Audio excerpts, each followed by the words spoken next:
What's going on everyone, Blade here, and welcome back to another video of 7 Deadly Sins Origin. Inside today's video, guys, we're going to be going over the top things to use your energy use on here, seeing that the game is starting to slowly mellow out and you're starting to get into the grinding of things.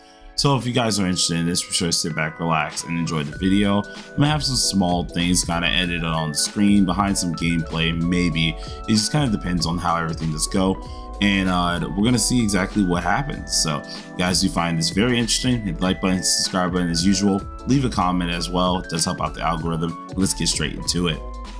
So starting off with our fifth one here, I would like to say one of the first things you want to use your stamina on as a daily thing, if anything that you want to do in that day, is going to be some of the overworld bosses. Now, some of the overworld bosses are a little bit different than others. There are some that are like in this weird circle looking a little icon here, and then there's a few that are in the like diamond shaped icons, much like the red demon and or the frog. Now, the ones that I'm talking about specifically is mainly going to be the red demon and the frog ones here, because these are going to be fairly important. Not only that, later on they drop a lot of insanely good items here, but as you're slowly getting stronger and you slowly do want to, of course, get better at the game, you're going to need some of these armor sets. Now, some of the armor sets they offer are something like Immortal Watcher Top, are things like the Immortal Watcher Belt, and so on and so forth. And the reason that these are so good isn't just because of what they do, because they are kind of generalistic in this turn point, but it's mainly because these items will be used later down the line for cosmetics. Now, these said cosmetics, as many of you guys do know, majority of them are just kind of like skins. But if you go back to the engravement feature where we got that tutorial at the beginning of the game here, those said pieces or any piece that you're looking for can be made into these said skins. The skins act like a preset or like a gear set of a sort here. And what those little mini bosses do give, or those overworld bosses give, are some of those drops for these said pieces. Now, I'm not expecting you guys to go for SSR and stuff like that. We're not really looking for the gold parts, but on those said bosses, they also can offer a lot of the purple gears. The purple gears, if you can look at like characters such as like Tiore, if you look at characters like our man Tristan, you will need some of the cosmetics that they have or the gear sets that they drop in order to make one of the cosmetics. Why this is so good is because with the piece that you end up making, aka the so-called cosmetic piece that you can make here, it does have its own stats. By going ahead and making this, you're going to highly inflate your HP stat. You're going to highly inflate some of your stats that you need for damaging, which can make getting through a lot of content in the mid game pretty darn good. Currently, I'm still working on my Tristan set. He's probably like the first character that I really want to get a purple gear piece for. And that's mainly just because of his preference. He's one of my stronger characters. But obviously, this is up to you on what you want to do. Every character has at least one purple set. So farming this out is actually going to be very nice for you guys to do and to use some of your stamina on as a energy usage side of things. But that's just one of the uses that I would say is really good for you. So we're gonna go ahead and get to the next use as well. For our next use, the boss challenge is the topic of the day here.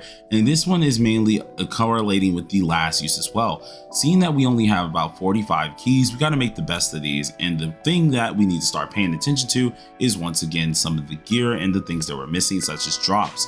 Well, in boss challenge, the reason why you want to use some of this is not only because the gear pieces that are going to be used for the cosmetic thing, but it is also for the other items that just drop. You're able to get blueprint fragments or straight up blueprints, which are going to help you with crafting different gear pieces later down the line that are more specified for your role. Alongside of this is you're able to also get a decent bit of gold, 100% amount of. Then you're able to get other drops such as like magic beads, premium tier up stones, and so on and so forth that you currently see on the screen. This is obviously going to make a lot of your grinding time a lot better. It's going to make you slowly get even stronger down the line and easily start passing a lot of this content that you're slowly getting stuck on. Now, obviously, this is once again another mid-game type of tip here when it does come down to like the progressional side, but it is one of the few things that I think a lot of you guys should probably pay attention to when it does come down to using your daily stamina.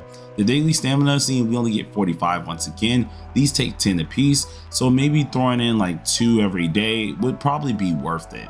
It's mainly one of the things that will help you progress at least your gear set And when it comes down to like grinding those harder things or trying to take down certain things by yourself, or even helping out your friends, it very much so could help you progress a lot quicker and make you live a lot longer, making sure you're making your life a lot easier. So I think this is a nice thing to go ahead and grind on up. It's probably going to be one of the few things that I'm going to be doing the next few days to make sure I'm able to easily just get up my characters and easily get up their cosmetics as well. We're going into our third one here. Let's go ahead and swap on over. My third best thing that a lot of you guys should be going ahead and focusing is going to be the Mastery Growth Dungeon. As all of you all know, Mastery is a heavy cap on a lot of our progression. It is a heavy cap on a lot of our characters, and the whole deal is to get our first 4 units as good as possible in order to take out all the content that we do need. I see many people dying pretty early. I see a lot of people having some tough time struggling, and out of everything that you could be grinding for, gear, all this other stuff, gold, this is probably one of the most prominent ones, which should be a little bit higher on, I guess, the top 5 list for this here. And I think this one is honestly one of the main things you want to focus, because you need a lot of these metals. You're going to need them for actually getting up your early stages of at least the mastery. And then alongside of this is the main place that you're going to be finding a ton of mastery XP, other than of course chests. Now, a good thing about this is if you're going to go ahead and use your stamina on this, I will say it's better to use it probably like at the higher stages, mainly because at that point you're able to take out the courage tokens, you're able to get way more supreme mastery exp, which will help you out overall, instead of using the lower stages. But it's still great to do the lower stages to some extent, because the lower stages themselves will still give you more things that you would normally get for exp wise, while also giving you the tokens rather than facing an overworld boss, which can also be kind of interesting as well.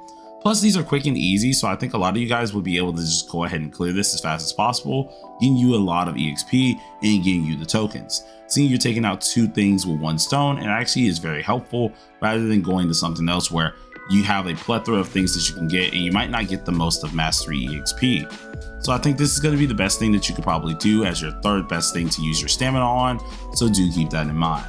But let's move on to the second.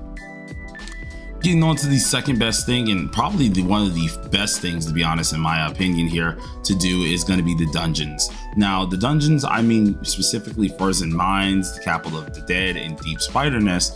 These are going to be a few dungeons that you do want to do with some friends here, because they give you a lot of things here. There's a shop inside of there that you're able to buy different things with gold. There's plenty of little mini bosses in there that you're able to, of course, not only get the current drops that are listed, but you're able to get like the blue tokens, which all do take around like 5 or 10 stamina. There's a lot of things inside of these dungeons that are genuinely insanely good.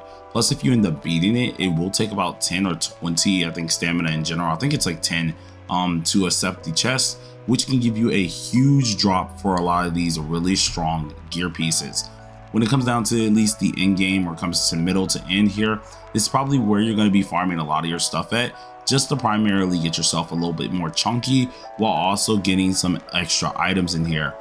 There's a bunch of things that you really want to pay attention inside of these bosses. Where I've enjoyed the most in is definitely been the Spider's Den, because there are plenty of middle bosses or mini bosses that you can end up finding, allowing you to put many of these bosses inside of the index, allowing you to go ahead and put many of these bosses in the chests that are in there, and just go ahead and claim them and get you even stronger blueprints. They do have a higher percentage for dropping majority of this stuff, so it's always a great time to go ahead and farm these, especially if you are looking for some heavy jumping. Another good part about this is by doing the mini bosses and also doing the boss itself, you have a higher shot at getting like special mastery EXP. You have a higher shot of getting these premium stone and superior tier stones. So it's going to be very good to go ahead and invest a lot of your stamina when you do get the time to into these dungeons. The dungeons are going to be heavily worth it, but this is more of a mid to end game type deal to really prep you for that side of things here. And then lastly, the only thing that I would say use the last bit of your stamina on, and this is just as a just overall whole here, is anything to help out your character, right? At the end of the day, we're trying to get up our mastery. If you are missing anything in here, you want to go ahead and do side bosses, such as like, oh, I'm missing Life Clawed, I gotta go get those monster drops. those things will help your characters no matter what. There's a reason why I didn't recommend like the gold itself, because gold itself can be gotten from side quests. Gold itself can be gotten from different what's it called, different chests, different things around that. So you don't want to heavily invest into gold, and the main reasoning for that is just because really you can get it everywhere right now. Currently, we're not in a huge gold drought, and although you do want to stack up a lot of this, it's better just to put in some time on grinding it rather than going ahead and using your stamina for it. So I'm always for going ahead and getting these small nodes here on your primary weapons, using what stamina you need to use in order to get, such as like uncommon resolution fragments, or get the, of course, like items for said node, like the life cloud I'm looking at for Tristan. It's always better to do this, but do keep in mind, whenever you're doing these side little nodes, although they do boost you, do not do the side nodes on other characters, or at least on the other weapons. The side nodes themselves are only worth it if you are actually doing them when on the equipped weapon. If it is unequipped, the side nodes do absolutely nothing for you. So only do this on the weapon that you know you're sure on, and that you know that you want to, of course, go ahead and have some fun with. But with that all out of the way here, hopefully you guys did enjoy the video. I took a little bit of time to look at this one here. Obviously, some of this seems very, I guess, generic to a lot of people here, but you'll be surprised I've gotten this question quite a lot in my Discord while also being on live stream. So I think it was just a valid thing to go ahead and talk about today. But with that all out of the way, hope you guys leave a like, hit the subscribe button if you're new, share it, or either leave a comment. It does help out the channel quite a lot, and we're trying to make sure the channel gets this algorithm as much as possible so I can bring you guys amazing videos every day. But till then, thank you for watching, and peace on out.